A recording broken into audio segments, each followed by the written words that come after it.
বন্ধু দেখ দেখ, আব্বু আমাকে ঈদে কতগুলো শপিং করে দিছে। আমাদের ছেলে কিন্তু আজকে মহা খুশি, ওর মন মতো শপিং করতে পেরেছে বলে, তাই না রে বাবা? আচ্ছা বাবা, তোমার ছোটবেলার ঈদ কেমন ছিল?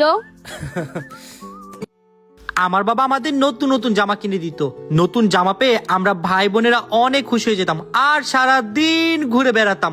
আর আম্মু আমাদের জন্য মজার মজার সুস্বাদু খাবার রান্না করতো। কিন্তু বাবা, সবকিছু তোমার ছোটবেলার সাথে মিলছে, শুধুমাত্র একটা জিনিসই মিলছে না।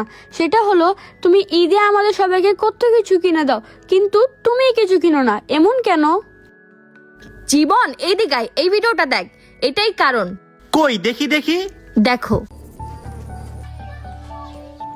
বাহ, এত সুন্দর জিনিস।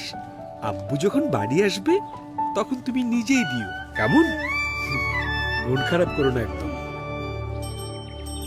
ঈদ মোবারক মামুনি, তোমার গিফট মামুনির জন্য নতুন জুতা।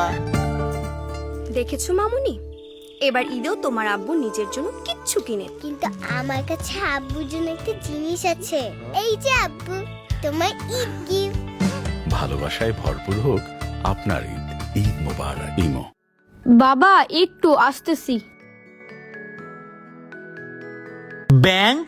বাবা, আমার এই ব্যাংকে আমি অনেক টাকা সেভিংস করেছি। এইবারের ঈদে আমি তোমাকে আমার নিজের টাকা দিয়ে শপিং করে দিব। আমার লক্ষ্মী বাবাটা।